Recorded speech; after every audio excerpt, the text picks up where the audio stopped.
If you like the video, make sure to like, subscribe, and comment. For more videos like this. What is the weirdest thing you've seen that you cannot explain? Was driving home from work one afternoon with my brother and cousin in the car. As we were sitting in traffic, I noticed high up in the sky and way out in the distance a small motionless black square. I pointed it out and both my brother and my cousin spotted it quickly, so I know it wasn't in my head. It just remained still for about 45 minutes and then the sun had set and it was too dark to spot it any longer. It just stayed in the exact same spot the whole time, and while it was really far away you could still tell it was a perfect square shape. Once I got home I went online to see if there were any mentions of it anywhere and there was nothing. To this day I still think about it and wonder WTF I was looking at. I used to do conservation work out in the forests. And when I say forest, I mean nothing but trees for miles around. The nearest town was a 2-hour drive away. Anyway, at night we would sleep in tents. There was this one night around midnight, I remember glancing at my watch. When I was woken up out of a deep sleep, I take meds for insomnia, that's how knocked out I was, by what I can only describe as the sound of a record scratch being played through a loudspeaker. It was loud and echoed all through the forest. And it just repeated over and over again, same volume, same exact sound, same timing. I remember laying awake in my tent with my heart pounding so hard that I just knew that I was going to have a heart attack. After a couple of minutes it stopped, and then I heard footfalls right outside of my tent. Eventually, somehow I was able to sleep. The next day all of my coworkers were talking about the sound, but we couldn't come up with an explanation for it. It just wasn't human, and it wasn't any sound that I could ever imagine coming from a bird or mammal due to how loud and precise it was. All that day I dreaded the coming nightfall. And then it happened again. I was woken up around the same time to that record scratch noise blasting through the forest. There was no one out there but us, that's what makes it extra odd. And even if there was, there's no plausible reason why they would be making that particular sound at that time of night. I didn't hear it again for the last few days that I was out there. I know logically people will say forest equals animal noises. But it was so fucking loud. And did not sound like anything that could occur naturally in nature. Literally, it sounded just like a record scratching over and over and over again. Makes me wonder if Siren Head is actually real, because it sounded exactly like the type of noise that he would make. My encounter with a bear in the campsite was nor as frightening as that strange noise. I used to work nights. It was a fairly simple job and I was pretty much alone in an abandoned building. I was basically security to prevent people from coming in and clearing people out if there were any. Occasionally you'd get some teens hanging about, the odd homeless person or some YouTubers filming, but nothing out of the ordinary. I understand that the night and your brain can play tricks on you in the dark and when you're tired, but I don't know how to explain what I saw, and I'm sure there is a logical explanation for it. I just went into a room. It was pretty much empty. I saw 3 shadows on the wall, but there was nothing to explain how the 3 human shadows were there. It was just really creepy and I got really bad vibes. So I just went out and I saw a very tall, slim, not of this world figure on the other end of the hallway, so that was me done. I know there's probably a reasonable explanation for it, but it was certainly unexplainable at the time. I always like to act like I'm a skeptic. In my life I've had only one experience that truly left me pondering the supernatural. The Rake. I used to wake up with sleep paralysis from ages 12 to 17. It was somewhat regular. At age 16, I saw something for the first time. I woke up sharply feeling a presence, which was new. I was a very anxious kid, so I immediately peered around my limited vision. Standing as upright as could be in the corner of my room was a thin humanoid shape. I closed my eyes out of fear and must have lay there for hours before drifting off. Months later, I woke up again for the first time since then. I peered down past my feet and the outline of the top of a head stared back at me. Again, I closed my eyes fearing the end. This time only morning brought me a release. Not a month after the second time seeing something, I was driving home from work. Now freshly 16 and driving my first car, I felt amazing. I got off the highway and hit a long, 55 miles per hour country road that took me the rest of the way to my town. I flicked on my brights and turned the music up a bit. The road was known to be dangerous between deer and its sheer state of disrepair. I was speeding. Suddenly I saw a figure on the side of the road. It was crouching over what appeared to be a bag. I took my foot off the gas and coasted down a bit in speed. As I drew nearer I saw it wasn't a bag, it was a dead deer. Going 45-ish miles per hour now, I gave the figure one good look as I flew by. Its face was ghoulishly thin with ghastly body proportions. 4 months later I was an 8 hours drive north of that town working at a summer camp. I had been up there for a few weeks and high school week finally rolled around. I got to camp instead of work for a week. I got in the zone, got placed in a competitive cabin, and got close to the other boys quickly. Thursday night was the campout night. This camp was in Michigan on the edge of the Huron National Forest. We would hike on an access road miles deep into the forest and find a spot to sleep under the stars. I remember passing the 18-mile marker, which is only 5 miles from the camp. The access road started beyond the other side of the camp. This left us about 5 miles due northwest of camp. We played all sorts of games and soon it was dark. As the 8 of us sat around the campfire with our counselor, a boy straight across the fire from me jerked to attention looking at something beyond me. I swung around with 2 other people and saw the tail of something vanishing down the path we'd forged through the brush to find our camping spot. He seemed shaken but didn't even mention it. Later, as we're winding down the fire, he suddenly yelps and points through me. As everyone does, I whip around at the edge of the brush. Not even 15 yards from me was the ghastly humanoid features I'd seen in my room, and leering back was that same ghoulish face I'd seen on the side of the road. It turned and did a disgusting crouched run back down the path, using its hands for only every 3rd or 4th stride. Everyone was completely shaken. I'm now almost 21 and I've never seen anything of the sort again. After that final encounter, I didn't experience sleep paralysis again. As the tale of the rake goes, it appears in your sleep first, and every time you see it, it gathers closer to you until it's almost touching. Then you start to see it in real life until it's ready to take you. When I was young, my little brother and I would explore the woods and abandoned areas of the English countryside. There was this one abandoned, overgrown farmhouse that we and a few other kids from the town broke into by kicking in the kitchen window, which was the closest window to the ground as the kitchen was half in the ground. When we got into the kitchen, the table was set and laid, and very old, dry and shriveled food was still on the plates. To us it seemed like the family that lived there just got up during dinner, left, and never came back. We explored the rest of the house and the furniture was all there, covered in dust, cobwebs, animal droppings. It was awesome. Our own little secret clubhouse. There was only one room we couldn't get into. The heavy wooden door was locked and no search for a key was ever fruitful. I couldn't explain it at the time, but I had to get into that room to look around. Consider it the video game completionist side of me. Myself and a few others found a heavy tree branch outside that we used as a battering ram, and after many swings we finally got this door busted enough to open. Inside the room was no furniture except one cabinet, fastened to the wall. Inside the cabinet was a single china doll. And while it wasn't creepy looking, the whole situation gave me, my brother and our friends the chills. We hastily pulled the door as closed as it would go and left the house for the night. That night a thunderstorm rolled through town, and the next time we got out to the farmhouse it was nothing but rubble and burnt wood. It had been a few days since the storm, but we figured it had been struck by lightning and burned to the ground. Being curious boys, we sifted through the ashes, because why not? That is, until I uncovered that cabinet, in near perfect condition, with very little burn marks on it, and the doll inside, perfectly intact, just staring at the sky. It freaked me to my core, and I've never ran away from anything faster in my life. I never went back, and by the next year my dad had been posted elsewhere in the country and we moved. But I have never shook the feeling that the lightning didn't start the fire, nor did the family just leave. I didn't see anything, but I heard strange sounds when I went camping with my dad when I was 12 years old back in 2007. We were sitting around the campfire at night when out of nowhere we hear this loud sound. My dad and I couldn't tell what it was. At first we thought it was a jet, but it was a clear night and we didn't see any strobe lights at all in the sky. It wasn't a car or any large vehicle on the nearby highway, because automobiles don't sound like that. We couldn't tell if it was coming from the sky or the nearby mountains at this point. It was really loud and kept going on consistently for a long time too, and we just sat there and listened. The sound went away and it was time to go to sleep, so instead of sleeping in the tent, my dad and I slept in my dad's camper in his truck because I was too scared. Then late at night, I had no idea what time it was, but that sound came back and it woke me up. I stayed awake with my eyes wide open until the sun came up. The sound never came back after that night, and we've gone back to that campsite multiple times over the years and never heard it again. You know, the funny thing is that around 2011 to 2012 people all over the world were hearing loud horn sounds coming from the sky, and those sounds are exactly what I heard at that campsite. I still get chills talking about it. Me and a buddy were driving home late one night from an NBA game. We lived about 45 minutes from the arena downtown. We are driving northbound on the freeway in heavy traffic for about 15 minutes, and next thing we know, we are several cities north of our hometown, not another car in sight, and only 15 minutes have passed. We look at each other at the same time when we realize we've gone way too far, look down at the clock in the car and realize only 15 minutes have passed, Remember, a drive home should have taken 45 to 60 minutes, and we are at least 30 minutes past hometown the other way, and we both start losing our damn minds.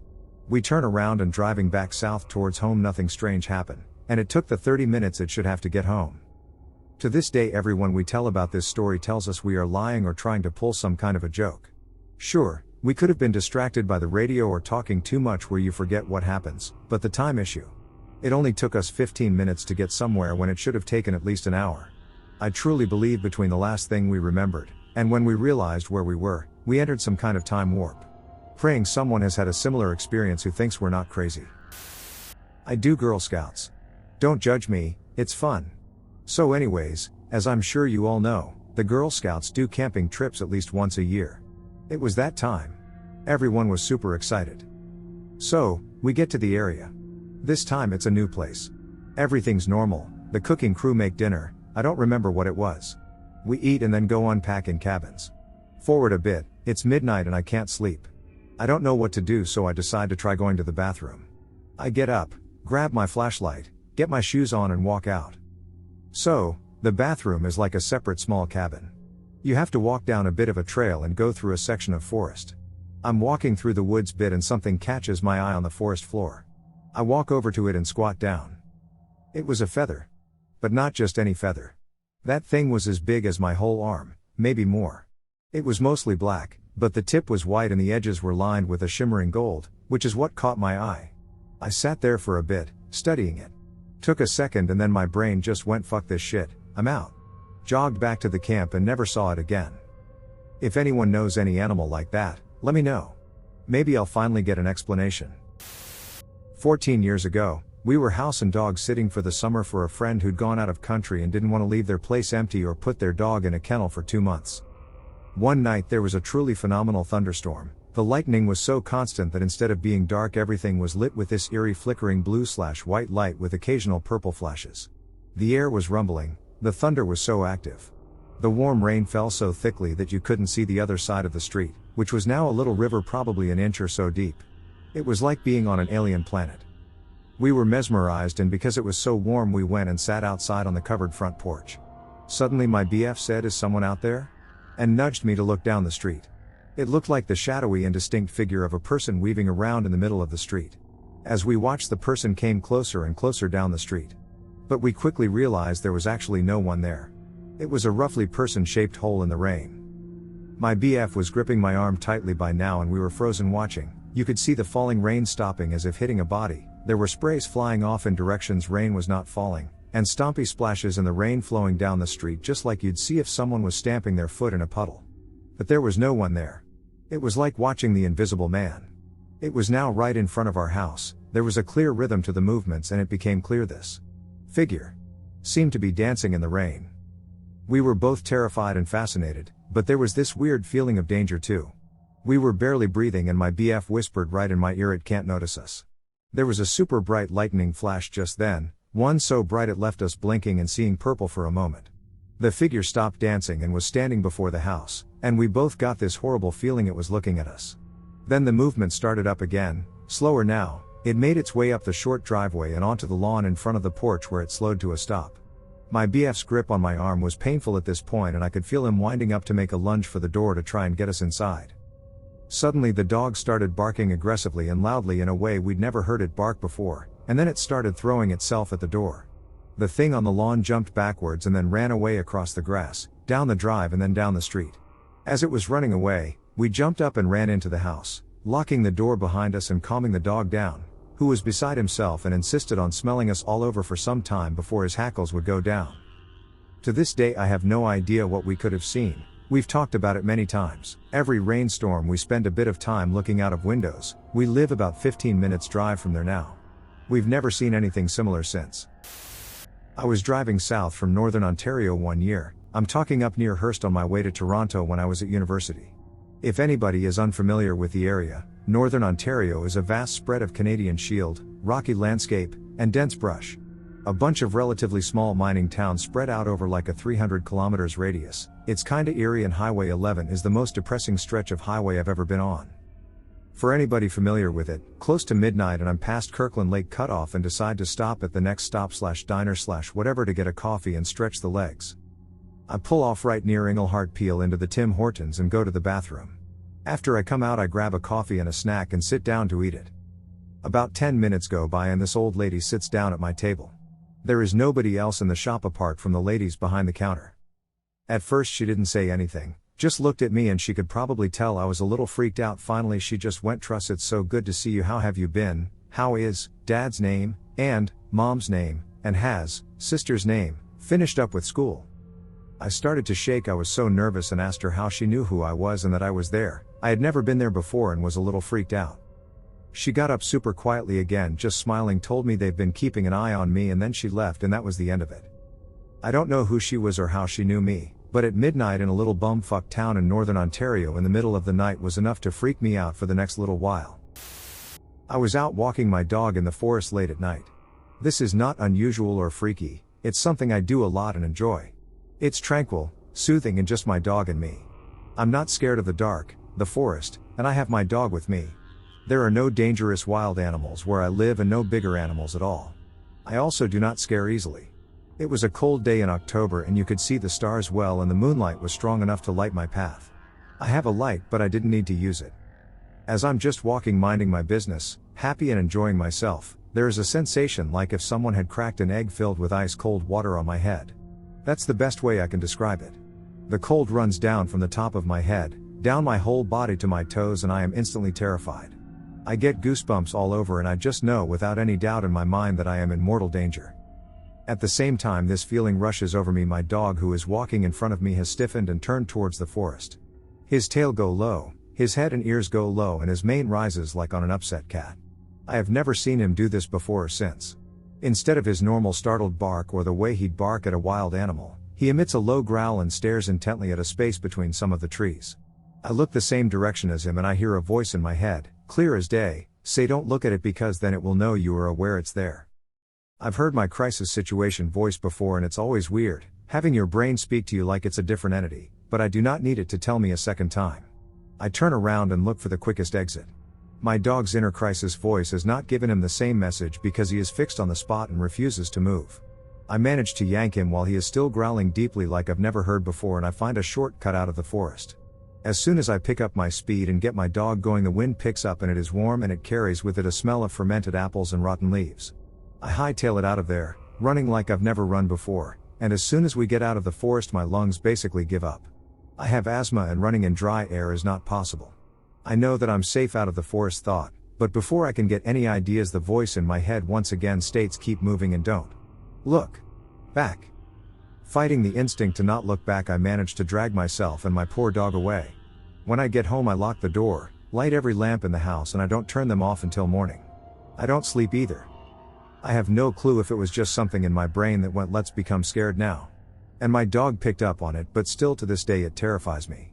I always get goosebumps when I tell this story, and I have them now just from writing it out. Make of it what you will. I certainly can't explain it. Being in the Midwest, you will inevitably see some shit in the night sky that you cannot explain. I've seen solid lights that flew normal for a ways, then stop and fly straight up at speeds no current aircraft are capable in that amount of time, with no turning arch, just a 90 vertical flight. I've seen dark shapes just hanging in the air above fields, no flight lights or anything, just a dark shape, no noise, you look back and it's gone. One that's not UFO related was when I was living with my parents who live on the outskirts of town. They have a couple acres in the country. I swear to God I hear some sort of female voice chanting coming off the back deck at night. My room shits next to the back door. Well, I ain't about to play with no damn black magic witch shit, so I grab my .22 rifle and spotlight and look out on the back deck. Didn't see a person, just a feral cat and a stare down with my sister's cat. Since there was a lot of feral cats and dogs coming up with mange and rabies, I wasn't going to let our cat get tore up. I shot the feral cat in the head, instant death, startled our cat a bit. I go to let our cat in the house so I can take the feral cat out to the back property line so the coyotes can get a midnight snack. I close the door and I swear I hear a shrill woman's voice on my shoulder whisper that was my cat. I freaked the fuck out, whipped around, heart fucking pounding literally hard enough it was moving my shirt with the beating. Nothing. The night was still and quiet, not normal for any rural area.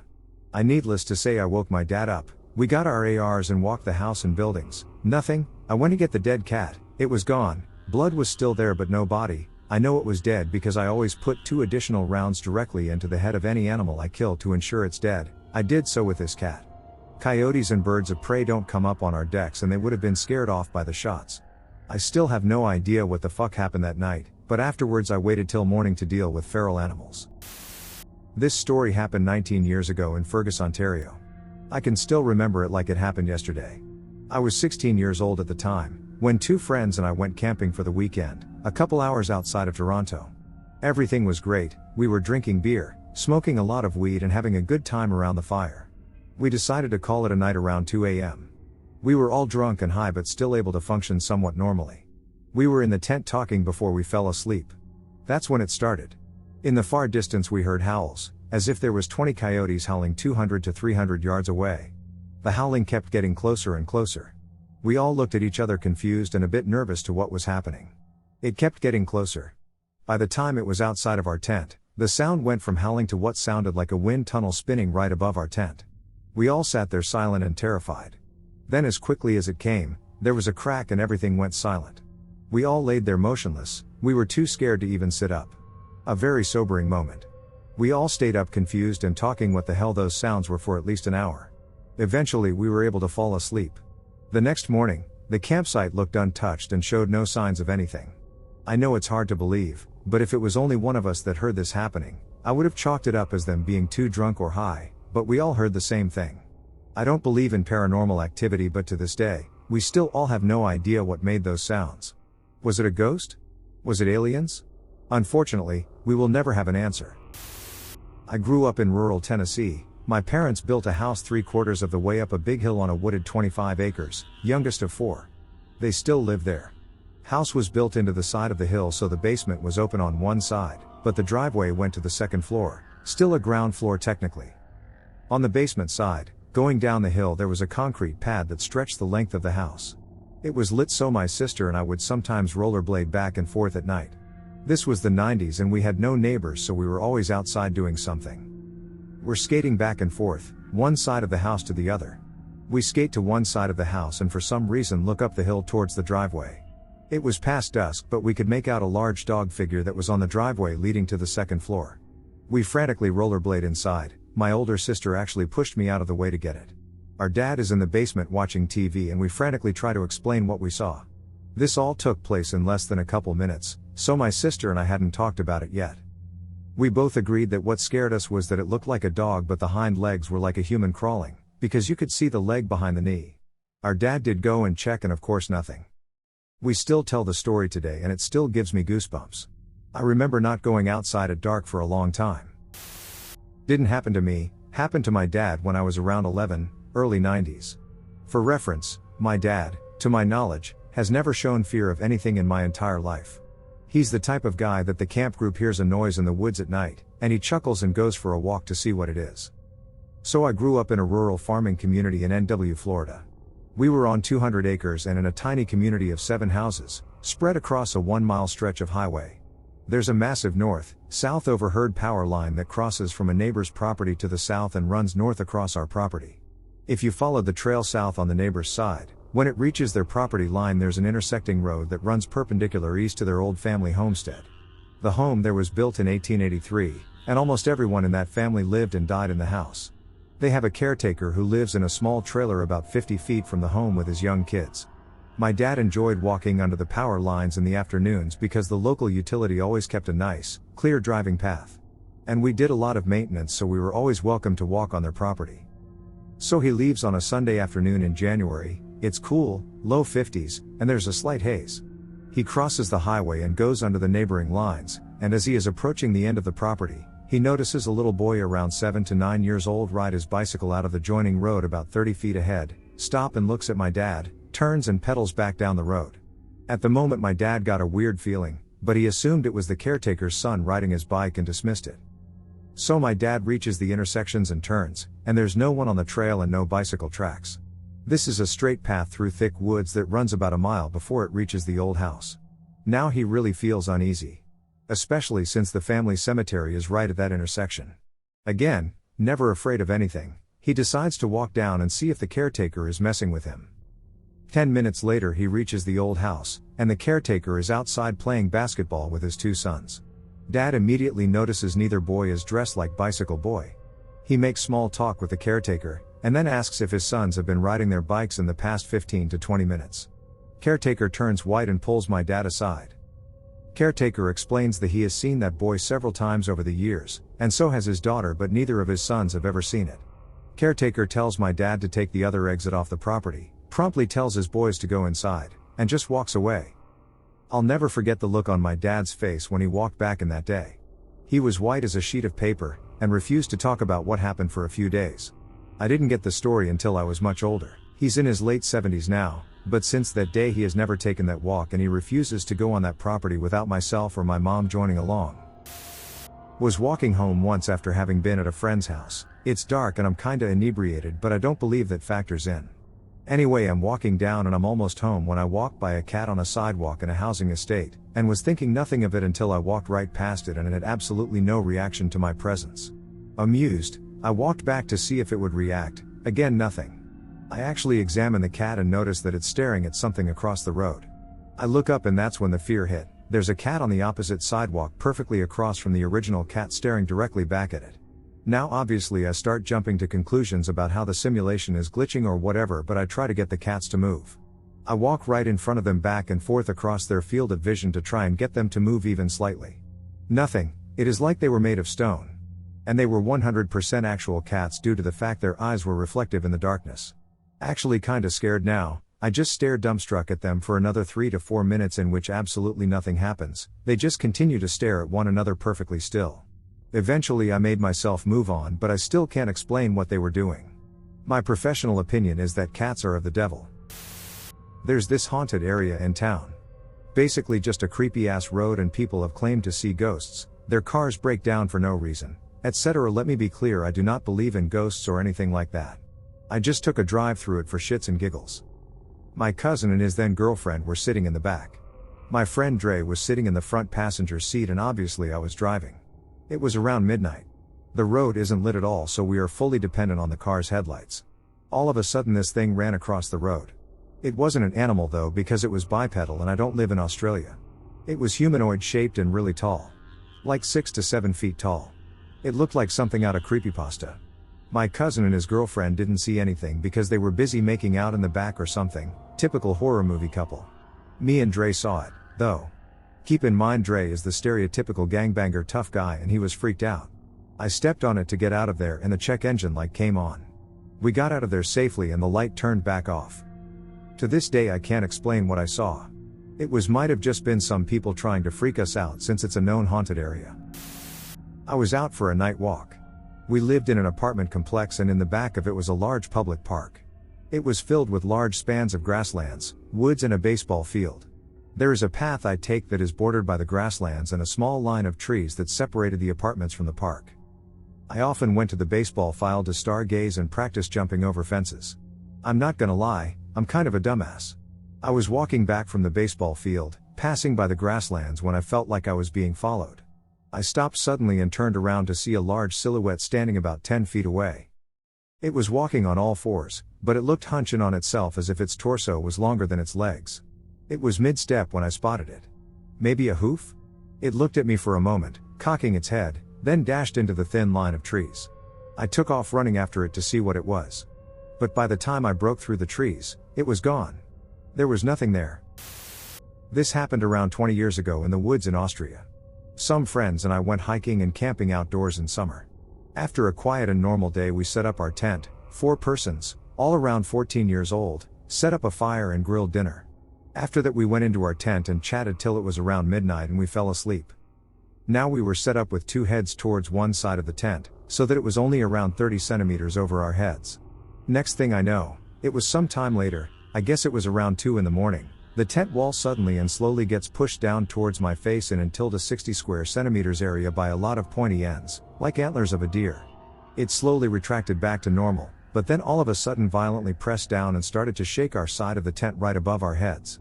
This lasted for around 10 seconds, before it stopped altogether. There was no sound to be heard from the outside. No foot/hoof steps or anything that would point to an animal or any other being that would be large enough to have done this. This was especially weird since we were in a part of the woods with a lot of dead leaves and branches all around us. You basically would have heard a mouse moving around out there. After an agonizingly long period of around 30 minutes, in which I lay there with eyes wide open, trying not to panic, I finally managed to come up with the courage to whisper and check if any other people in the tent were awake. Luckily, the friend that was lying on my side of the tent as well was awake and experienced the same thing. I eternally grateful for that, as I would have never even believed it happened myself. Since back then, every other time I meet him we end up talking about this instance, and that we still have no explanation for that. Just the memory of the dreadful silence and sudden occurrence and ending of that situation gives me the chills today. A few years back on a brisk winter's evening, my girlfriend and I got into an escalated argument. The kind that pride and ego will not allow either side to give through. Thus, we couldn't meet in the middle to compromise, or let alone apologize and drop the matter. I stormed out furiously and disappointed as we had before. And like in the past, I took my keys and drove away to recollect my thoughts and composure. After driving endlessly, the flow of traffic directed me into a Walmart parking lot. Half full at the time, probably from families and people getting off work to buy groceries for supper. I circled the lot, like a dog trying to find its perfect sitting spot. There, at the end of a lane, I parked. Near where the truck drivers park on occasion to get some rest before heading back out on the road. In the direction of the sunset, I faced the shoppers coming and leaving from all the other department stores. With the window cracked, I thought of the million ways that the argument could have been resolved or disbanded in a better manner. As suddenly as I was entranced by my thoughts, a figure popped me back into reality. In front of my view, somewhere between the Home Depot and PetSmart, a woman appeared seemingly out of nowhere. How did she stand out? Was I the only one noticing her? It wasn't so much as what she was wearing, but her actions that engaged my attention. Leaning into my steering wheel, I squinted my eyes in hopes to get a better view of this out-of-focus person. There this stranger was. Perhaps African American, dressed in what looked like a pre-colonial white dress, matching headwrap and large bag hanging from her forearm. Uncoordinatingly, she also wore green clogs. Apart from her attire, it was her movement that caught my attention. The woman, seemingly looking in the direction of the store she was coming out of, was walking back into the parking lot. In all of its entirety, she walked backwards, never breaking line of sight with the store. I thought for sure she may hit something, but never looked back or turned around to the direction she was heading. She continued down the lane until she disappeared behind a parked trailer at the end of the lot. I thought to myself, for sure her vehicle must have been parked there. However, I waited to see a car in that direction drive away, but I never did. Maybe she had stopped or fallen? The curiosity swelled up inside me, and its vessel was taken control and started the ignition. I drove behind the trailer looking for any signs of life. A glimpse of this stranger. Gone. There were no signs or trace that she ever walked. Left speechless, and even puzzled, I headed back home. I tried to make sense of what had just materialized. Was this real? Was it a ghost? I'll never truly know. When I was younger, we lived in an old farmhouse built in 1898. We were poor and the house was old. My father was raising us as a single dad, and so he was often working late or out of town. I was left in charge of taking care of them after my parents' divorce and my mom taking my older brother and sister and moving. Probably from 10 years old and on. Over the years we would hear and see all sorts of things. The best I can describe it was as two presences. One, you would hear footsteps, doors open and shut, and the sound of a man's voice. Sometimes you would walk in the room and see a man standing in the corner. When you looked over he was there just long enough to make eye contact, then gone. We called him Itchy, I don't know why, but he felt like a friend. We were never scared with him around.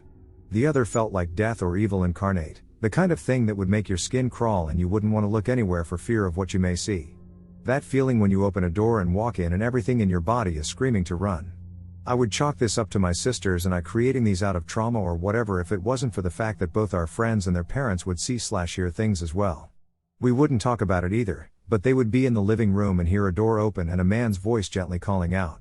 They would say, "Oh, your dad is home," but my sisters and I knew he wasn't. We had dogs outside that would have been barking up a storm. Nobody came in the driveway without them letting us know.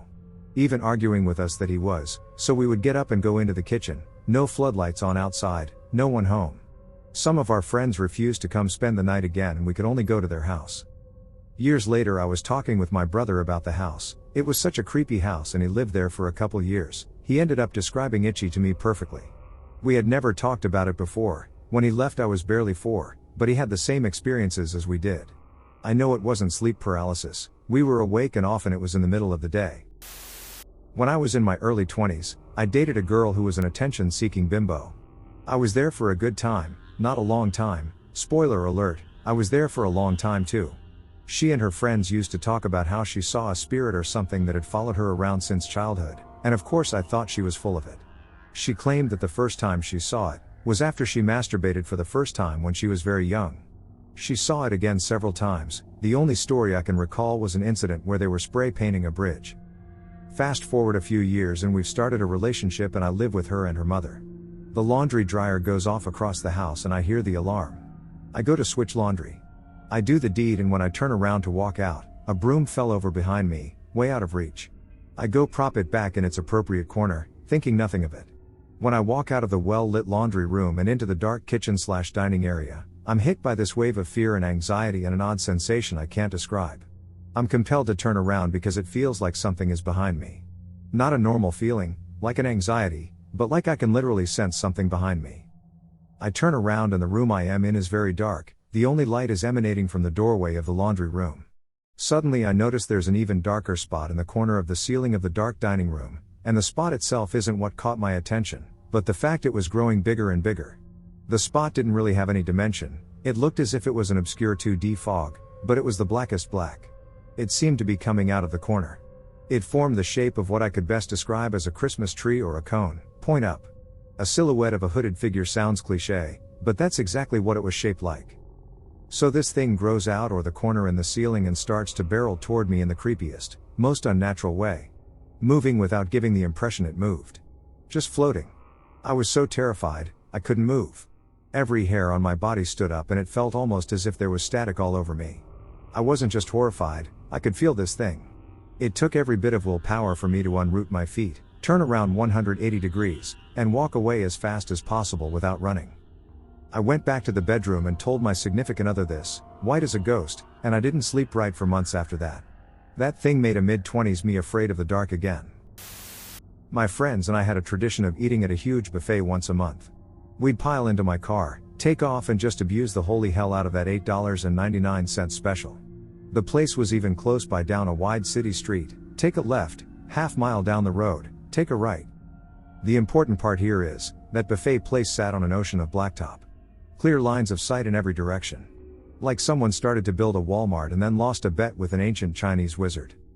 It was a lonely island of cuisine, with egg rolls all to itself. So after we'd get loaded on enough MSG to kill a small horse, we'd head back. Getting out was easy, this parking lot was so big there were 2 traffic lights at opposite corners. If one of the lights was red you could just go diagonal to the other and it would be green. We'd been doing this trick for over 2 years. This was not a new thing. So everyone piles in, I fire up my beater car and glance around. Closest light is red. No problem, crank the car to the left and hit the gas to go for the other one. And went right through an 8-pump gas station at 30 miles per hour and climbing. Everyone's screaming. I'm screaming. People are diving out of the way of my car. When I finally hit the brakes we damn near took out a trash can. That gas station was not there. Fucking ever, son. I went back later and checked the health card and retail licenses on the walls, they all were dated from 3 or more years going back. But it's not freaking possible, because we all had very clear memories from over 2 years of cutting across that exact lot to catch the other light. My mother was a teenager when this happened and she, her mother, and her 2 sisters were living in a more rural area. They had trees on 2 sides of the house and a big field on the other, and the neighbor's house could just barely be seen in the distance. They also owned 2 cats and a couple dogs. One day my mom was washing dishes and happened to look out the window to see a man carrying a white cat that looked just like their cat Misty. She alerted my grandma that there was someone on the property and she went out to confront the guy, but he was nowhere to be seen. According to my mom, he wasn't walking fast enough to have completely disappeared that fast. Later that night my aunt was freaking out because she couldn't find Misty anywhere, so they assumed that the guy mom saw had taken Misty. 6 months later, the doorbell rings and when they answer the door, Misty walked right into the house, but there was no one standing there. I was told Misty also looked clean and well fed, unlike she would if she'd been lost and feral the entire time. This is inexplicable event. Keep in mind for this story, then when I say I was camping with my entire family, I mean my entire family. This includes my cousins, grandparents, and various other family members. My brother was about 3 years old at the time, and we were packing up our campsite and leaving. We started taking some family pictures before we left, and soon we were on our way. While we were driving back home, my dad found a picture that we took, that made one of my cousin's parents, who is bald, appear to have hair. Not only that, he was holding my 3-year-old brother. My older family members were joking about how it looked like a stranger was holding my little brother in the middle of a forest. But here's where the story just gets really, really weird. I have no idea what got into us, but after this joke, the mood within the RV we were traveling in got really somber and we all just felt kind of spooked. It's like the air in our RV just became kind of suffocating and my dad completely broke down. Now this was extremely unusual, since my dad almost never has an emotional reaction like this. This caused a huge chain reaction, and one by one my entire family just starts having a panic attack and breaking down. My dad goes to check on my brother to make sure he's okay. My dad had somehow made himself believe that some complete stranger had been holding my brother, and everyone else believed this too. We stopped out cars for a while as we all tried to calm down and figure what was even going on. This was just a super strange experience, and my dad didn't let my little brother out of his sight for weeks after this incident. It was truly terrifying, and I'll never understand what happened that day.